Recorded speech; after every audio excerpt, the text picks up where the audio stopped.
नमस्कार, KP news 24/7 में आपका स्वागत है। मैं अश्विनी आपके साथ। आइए एक नजर डालते हैं अब तक के मुख्य समाचारों पर। आज शुक्रवार को बीदर में भीम टाइगर सेना डिस्ट्रिक्ट कमेटी बीदर कर्नाटक की ओर से एक प्रेस मीट की गई आयोजित। आज शुक्रवार को जेडीएस के राज्याध्यक्ष सीएम इब्राहिम बेंगलुरु से बीदर पहुंचे, मीडिया से की बात। टीपू सुल्तान की नीतियों पर राजनीति करती है कांग्रेस, भाजपा बोले अगला चुनाव टीपू बनाम सावरकर होगा। अगले 4 सालों में यूपी में 75,000 करोड़ निवेश करेगी रिलायंस, मुकेश अंबानी ने यह बात कही। क्या सूर्य का एक बड़ा हिस्सा टूट गया है? सच्चाई जान वैज्ञानिक हैरान, पृथ्वी पर क्या होगा इसका प्रभाव।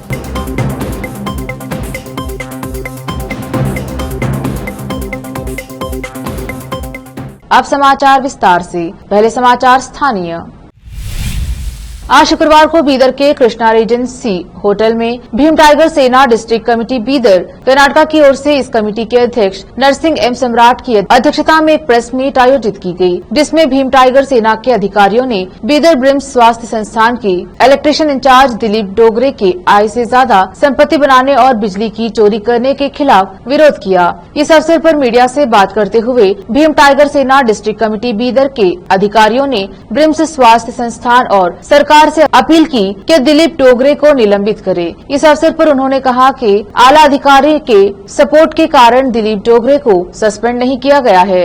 भीम टाइगर सेना डिस्ट्रिक्ट कमेटी के अधिकारियों ने कहा कि उस इलेक्ट्रिशियन इंचार्ज को 8 दिनों के अंदर नौकरी से निलंबित किया जाए, नहीं तो बड़े पैमाने पर विरोध प्रदर्शन किया जाएगा। इस अवसर पर इस कमेटी के जिला अध्यक्ष नरसिंह एम सम्राट के अलावा रमेश गौड़ा अध्यक्ष, प्रवीण कुमार होन्ना सचिव, शिव कुमार मुटंगी संयुक्त सचिव, ओमकार दुत्ती सदस्य, राघवेंद्र उडबाल सदस्य, रमेश कामले सदस्य उपस्थित रहे। केपी न्यूज के कैमरामैन कृष्णा का कवरेज।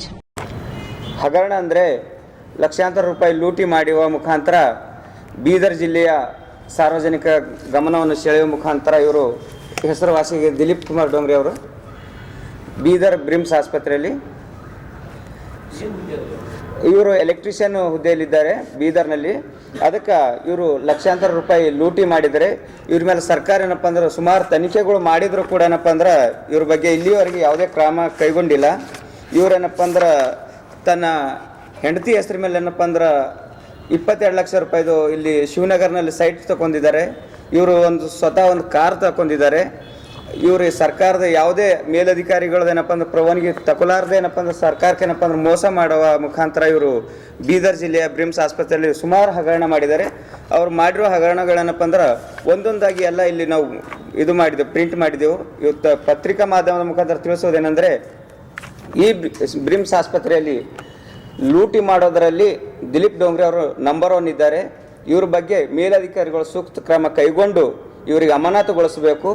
ಒಂದು ವೇಳೆ ಅಮಾನತುಗೊಳಿಸ आज शुक्रवार को जेडीएस के राज्याध्यक्ष सीएम इब्राहिम बेंगलुरु से बीदर पहुंचे। सुबह 10:30 बजे CM Ibrahim Bidar railway station पहुंचे, जहां पर उनका पार्टी नेताओं की ओर से स्वागत किया गया।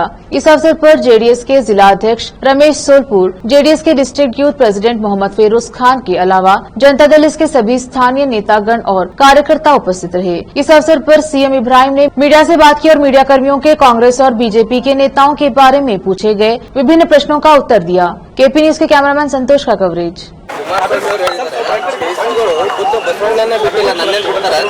ಐತಿಹಾಸಿಕವಾದಂತಹ ಹಿನ್ನೆಲೆ ಇದೆ.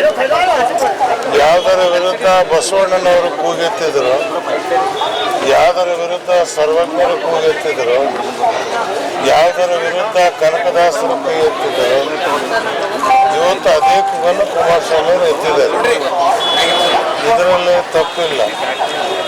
ಇವತ್ತು ಬಿಜೆಪಿಯವರು ಸ್ಪಷ್ಟಪಡಿಸ್ತಾ ಇಲ್ಲ ಶೃಂಗೇರಿ ಶಾರದಾ ಪೀಠ ಒಡೆದವರು ಯಾರು, ಶೃಂಗೇರಿ ಶಾರದಾ ಪೀಠ ಒಡೆಯಕ್ಕೆ ಕಾರಣ ಏನು, ಸ್ಪಷ್ಟನೆ ಸಿಗ್ತಾ ಇಲ್ಲ. ಇವರೇನಿದೆ ಅಂತ ಹೇಳಿದ್ರೆ ಇದನ್ನ ಜಾತಿ ಬಣ್ಣ ಕೊಡೋಕೆ ಹೋದ್ರು, ಆಗಲಿಲ್ಲ. ಮಂದಿ ಹುಷಾರಾಗ್ಯಾರ. ಇದು ಇವತ್ತು ಇದು ಬಸವಣ್ಣನ ಕರ್ಮಭೂಮಿ, ಇಲ್ಲಿ ನಾವು ಹೇಳ್ತಾ ಇದ್ದೀವಿ. ಮುಂದೆ ನಾವು ಅಧ್ಯಕ್ಷ ಯಾರು, ಯಜಮಾನ ಯಾರು, ಸಿಎಂ ಇಬ್ರಾಹಿಂ. ನನ್ನ ನೇತೃತ್ವದಲ್ಲೇ ಚುನಾವಣೆ ಹೋಗ್ತದ. ನಾವು ಬಡಿಸೋ ಮಂದಿ ಬೇಡೋ ಮಂದಿ ಎಲ್ಲ ಟೈಮ್ ಬಂದಾಗ ಅದು ಹಾಕತ್ರಿ. ಈಗ ಕರ್ನಾಟಕ ರಾಜ್ಯದಲ್ಲಿ ದೇವೇಗೌಡರು ಪ್ರಧಾನಮಂತ್ರಿ ಇದ್ದಾಗ ನನಗೆ 2ನೇ ಸ್ಥಾನ ಕೊಟ್ಟಿದ್ರು. ಇವತ್ತು ಎಲೆಕ್ಷನ್ ಕಮಿಟಿ ಮಾಡೋ ಮನುಷ್ಯನ ಹೆಸರು ಎಲೆಕ್ಷನ್ ಕಮಿಟಿ ಕಾಂಗ್ರೆಸ್ನವರು ಮುಸ್ಲಿಂ ಹಾಕಿಲ್ಲ, ಬಿಜೆಪಿ ಅವರಂತೂ ಹಾಕ್ಲಿಲ್ಲ, ಪ್ರಶ್ನೆ ಇಲ್ಲ. ಇವತ್ತು ನಾನು ಈ ಪಾರ್ಟಿ ಅಧ್ಯಕ್ಷರಾಗಿದ್ದೀನಲ್ಲ, ಘೋಷಣೆ ಯಾವಾಗ ಮಾಡ್ತೀರಿ ಅಂತ ಯಾವ್ದ್ರ ಬಗ್ಗೆ? ಪಕ್ಷದಲ್ಲಿ ಸಿಎಂ ಯಾರು ಅಂತ ಹೇಳಿ. ಸಿಎಂ ಕುಮಾರಸ್ವಾಮಿ ನಮ್ ಸಿಎಂ ಫಸ್ಟ್ ಪ್ರಿಯಾರಿಟಿ. ಅವ್ರದ್ದಾಗ್ಯದ, ಭಾಷೆಗೆ ಕಟ್ಟಾಗ್ಯದ, ಅವ್ರ ಮದುವೆ ಆಗಲಿ, ಅದಾದ್ಮೇಲೆ ನೋಡೋಣ ಮುಂದಿನ ಮದುವೆಗೆ. ಏನಿಲ್ಲ, ನಾಳೆ ಮಧ್ಯಾಹ್ನ ಕುಡ್ಸಿ ಮತ್ತು ರಾಯಬಾಗ್ ಮುಗಿಸ್ಕೊಂಡು ನಾಡಿದ್ದು ಹೊಳೆನರಸೀಪುರ ಅರಸೀಕೆರೆಯಲ್ಲಿ ನಾನೇ ಸಭೆ ಹೋಗ್ತಾ ಇದ್ದೀನಿ. ಕುಮಾರಸ್ವಾಮಿ ಬರ್ತಿದ್ದಾರೆ, ರೇವಣ್ಣವ್ರು ಬರ್ತಿದ್ದಾರೆ.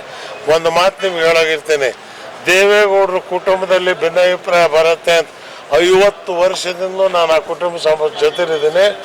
ಒಂದು ದಿವಸ ಹೊರಗಡೆ ಜಗಳ ಆಡ್ಕೊಂಡು ಮತ್ತೆ 1 ಗಂಟೆ ಕೂತ್ರೆ ಎಲ್ಲರೂ 1 ಗಂಟೆ. कर्नाटक विधानसभा चुनाव से पहले राज्य के भाजपा अध्यक्ष नलिन कुमार कटील ने एक और बयान देकर विवाद खड़ा कर दिया है। उन्होंने कहा है कि कर्नाटक में यह चुनाव टीपू सुल्तान बनाम सावरकर के बारे में है। उन्होंने कहा, राज्य में यह चुनाव कांग्रेस बनाम भाजपा नहीं बल्कि सावरकर और टीपू की विचारधाराओं के बीच लड़ा जाएगा। इससे पहले कटील ने एक भाषण के दौरान विवादित बयान दिया था। उन्होंने कहा था कि चुनाव को विकास बनाम लव जिहाद के नाम पर लड़ना चाहिए। उनके इस बयान को लेकर काफी हंगामा हुआ था। कटील ने कहा, यह चुनाव टीपू और सावरकर के बीच है। मैं सिद्धरामैया को चुनौती देता हूँ। आइए हम चर्चा करें कि इस देश को दोनों में से किस देशभक्त की आवश्यकता है। उन्होंने कहा, उन्हें टीपू जयंती मनाने की अनुमति है, जिसकी इस राज्य में आवश्यकता नहीं है। ನಳಿನ್ ಕುಮಾರ್ ನಕ್ಕಿಲ್ಲ, ನಳಿನ್ ಕುಮಾರ್ ನಕ್ಕು ನಿಮಗೇನು ಬಂಗಾರ ಸಿಗ್ತಾ ಇಲ್ಲ. ನಿಮ್ಮ ಮಕ್ಕಳ ಬದುಕಿನ ಪ್ರಶ್ನೆ ಲವ್ ಜಿಹಾದ್ ಅಂತ ನಿಲ್ಲಿಸಬೇಕಿದ್ರೆ ಭಾರತೀಯ ಜನತಾ ಪಾರ್ಟಿ ಬೇಕು. ಲವ್ ಜಿಹಾದ್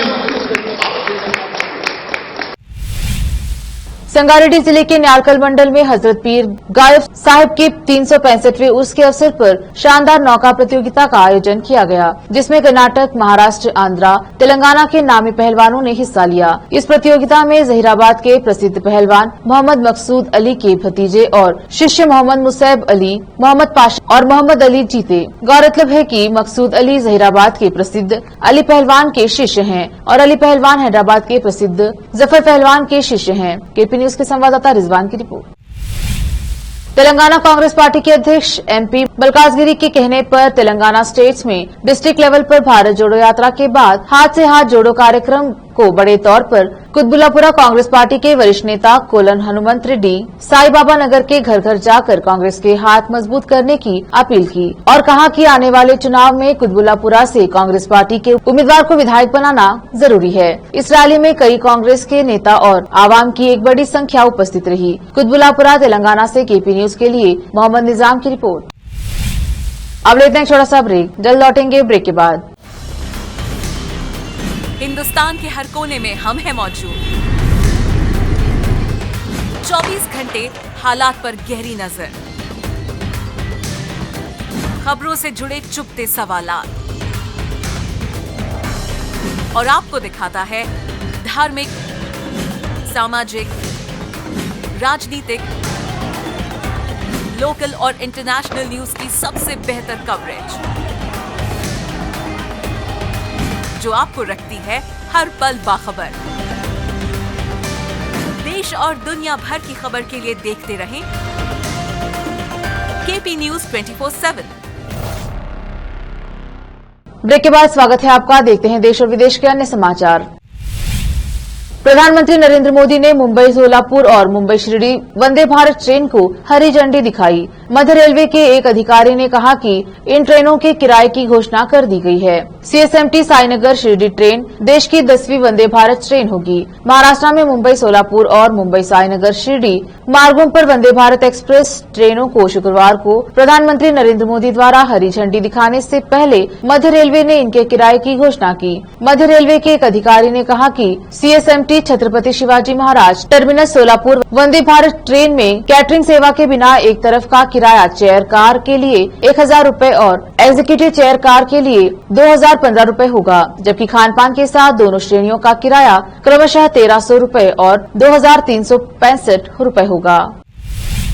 रिलायंस समूह के चेयरमैन मुकेश अंबानी ने शुक्रवार को कहा कि वह उत्तर प्रदेश में अगले 4 वर्षों में 5G सेवाएं शुरू करने, खुदरा और नए ऊर्जा कारोबार समेत दूरसंचार नेटवर्क के विस्तार के लिए 75,000 करोड़ रुपए का निवेश करेंगे। उन्होंने उत्तर प्रदेश वैश्विक निवेशक सम्मेलन में कहा कि उनके समूह की दूरसंचार इकाई जियो दिसंबर 2023 तक पूरे राज्य में 5G सेवाएं शुरू कर देगी। अंबानी ने कहा कि इसके अतिरिक्त पेट्रो रसायन से दूरसंचार समूह 10 गीगावाट नवीकरणीय क्षमता स्थापित करेगा और क्षेत्र में एक जैव ऊर्जा कारोबार शुरू करेगा। अंबानी ने कहा कि यूपी ग्लोबल इन्वेस्टर्स समिट विकास का महाकुंभ है। पीएम मोदी की तारीफ में मुकेश अंबानी ने कहा कि हमारा देश 2014 के बाद से काफी बदला है। मुकेश अंबानी ने कहा कि भारत अमृतकाल में प्रवेश कर चुका है। इस बार के बजट की तारीफ करते हुए अंबानी ने कहा कि यह भारत के विकसित राष्ट्र बनने की राह में मील का पत्थर साबित होगा। अंबानी का मानना है भारतीयों में तकनीक को लेकर जिस रफ्तार से रुचि दिख रही है वह विकसित राष्ट्र से ज्यादा है। अंबानी ने कहा कि ग्रामीण भारत और शहरी भारत के बीच की दूरियां कम हो गई हैं। भारतीय अर्थव्यवस्था काफी मजबूत और सुदृढ़ हुई है और इस पर कोई सवाल नहीं उठा सकता। सूर्य ने हमेशा खगोलविदों को मोहित किया है और अब एक नए विकास ने वैज्ञानिकों को हैरान कर दिया है। सूर्य का एक बड़ा हिस्सा अपनी सतह से टूट गया है और अपने उत्तरी ध्रुव के चारों ओर बवंडर जैसा भंवर बना लिया है। हालांकि वैज्ञानिक यह विश्लेषण करने की कोशिश कर रहे हैं कि यह कैसे हुआ। इस घटनाक्रम के वीडियो ने अंतरिक्ष समुदाय को हैरान कर दिया है। उल्लेखनीय घटना नासा के जेम्स वेब टेलीस्कोप द्वारा पकड़ी गई थी और पिछले सप्ताह अंतरिक्ष मौसम भविष्यवक्ता डॉक्टर तमिता स्कोव द्वारा ट्विटर पर शेयर की गई थी। सूर्य सौर ज्वाला का उत्सर्जन करता रहता है जो कभी कभी पृथ्वी पर संचार को प्रभावित करता है। इसलिए वैज्ञानिक नवीनतम विकास के बारे में अधिक चिंतित हैं। कांग्रेस अध्यक्ष मल्लिकार्जुन खड़गे ने प्रेस कॉन्फ्रेंस कर केंद्र सरकार पर कई आरोप लगाए हैं। मल्लिकार्जुन खड़गे ने कहा कि संसद में अडानी मुद्दे पर उठाई गई संयुक्त संसदीय समिति की मांग को रिकॉर्ड से हटवाया गया है। कांग्रेस नेता मल्लिकार्जुन खड़गे ने कहा कि प्रधानमंत्री ने विपक्ष द्वारा उठाए गए मुद्दों के प्रमुख बिंदुओं को संबोधित किए बिना दोनों सदनों में भाषण दिया है। सरकार अहंकारी है और बेरोजगारी, महंगाई और अडानी विवाद पर सवालों का जवाब नहीं देना चाहती। कांग्रेस अध्यक्ष मल्लिकार्जुन खड़गे ने कहा कि आजादी के 75 वर्ष पर यह अमृतकाल नहीं बल्कि मित्रकाल है। उन्होंने कहा कि संसद के दौरान विपक्ष की ओर से उठाए गए तमाम मुद्दों को बिना तवज्जो दिए प्रधानमंत्री ने एक चुनावी भाषण दिया है। खड़गे ने कहा कि हम अडानी मुद्दे पर जांच चाहते थे। क्या संसद में संयुक्त संसदीय समिति की मांग करना गुनाह है? इसे क्यों रिकॉर्ड से हटाया गया? बिजनौर नूरपुर ब्लॉक परिसर में जिला पंचायत सदस्य के लिए उपचुनाव की मतगणना हुई थी। नूरपुर ब्लॉक तृतीय वार्ड नंबर 35 के जिला पंचायत सदस्य शफीक अहमद अंसारी प्रत्याशी थे। जिला पंचायत सदस्य शफीक अहमद अंसारी की हुई जीत। उपचुनाव की मतगणना के बाद जिला पंचायत सदस्य वार्ड नंबर 35 तृतीय के बने शफीक अहमद अंसारी जिला पंचायत सदस्य वार्ड नंबर 35 तृतीय के शफीक अहमद अंसारी ने 113 वोटों से जीत हासिल की। बिजनौर यूपी से शादाब इदरसी की रिपोर्ट। लेते हैं छोटा सा ब्रेक, जल्द लौटेंगे ब्रेक के बाद। नूर एजुकेशन ट्रस्ट बीदर की ओर से चलाए जाने वाला Noor MEd and BEd college Bidar, recognised by NCTE Delhi and affiliated to Gulbarga University, Gulbarga. Admission are open for the academic year 2022-23. विशेषज्ञ और सक्षम शिक्षकों द्वारा शिक्षा प्राप्त करने के लिए नूर एमएड एंड बीएड कॉलेज में दाखिला लें और शांत वातावरण में शिक्षा प्राप्त करें। बीदर शहर में बेहतर शिक्षा का एकमात्र केंद्र Noor MEd and BEd college, Shahpur gate, Bidar. Phone numbers 9945283920 8482221297। Break के बाद स्वागत है आपका। देखते हैं आगे के समाचार। छोटे पर्दे की क्वीन कही जाने वाली जानी मानी प्रोड्यूसर एकता कपूर और उनकी मां शोभा कपूर हाल ही में एक चौंकाने वाली खबर फैंस के साथ शेयर की है। एकता कपूर और उनकी मां ने साल 2017 में शुरू किए गए अपने ओटीटी प्लेटफॉर्म अल्ट बालाजी के प्रमुख पद से इस्तीफा दे दिया है। एकता कपूर ने इस बात की जानकारी सोशल मीडिया पर एक पोस्ट के माध्यम से दी। उन्होंने ये भी बताया कि अब विवेक कोका को ऑल्ट बालाजी के नए चीफ बिजनेस ऑफिसर के रूप में अपॉइंट किया गया है। एकता कपूर ने अपने इंस्टाग्राम पर प्रेस रिलीज शेयर की है जिसमें लिखा है कि पिछले साल पद छोड़ने की प्रक्रिया शुरू होने के बाद ऑल्ट बालाजी के पास अब एक नई टीम है। ये दूसरे वेंचर्स पर फोकस करने के लिए एक रणनीतिक फैसला है। कंपनी को यह घोषणा करते हुए बेहद खुशी हो रही है कि विवेक कोका ऑल्ट बालाजी के नए चीफ बिजनेस ऑफिसर हैं। कोका के नेतृत्व में ऑल्ट बालाजी का लक्ष्य उनके नक्शे कदम पर चलकर दर्शकों को हाई क्वालिटी ओरिजिनल कंटेंट देने के अपने मजबूत ट्रैक रिकॉर्ड को जारी रखना है। आखिर में फिर एक बार देखते हैं मुख्य समाचार। आज शुक्रवार को बीदर में भीम टाइगर सेना डिस्ट्रिक्ट कमेटी बीदर कर्नाटक की ओर से एक प्रेस मीट की गई आयोजित। आज शुक्रवार को जेडीएस के राज्याध्यक्ष सीएम इब्राहिम बेंगलुरु से बीदर पहुंचे, मीडिया से की बात। टीपू सुल्तान की नीतियों पर राजनीति करती है कांग्रेस, भाजपा बोले अगला चुनाव टीपू बनाम सावरकर होगा। अगले 4 सालों में यूपी में 75,000 करोड़ निवेश करेगी रिलायंस, मुकेश अंबानी ने यह बात कही। क्या सूर्य का एक बड़ा हिस्सा टूट गया है, सच्चाई जान वैज्ञानिक हैरान, पृथ्वी पर क्या होगा इसका प्रभाव।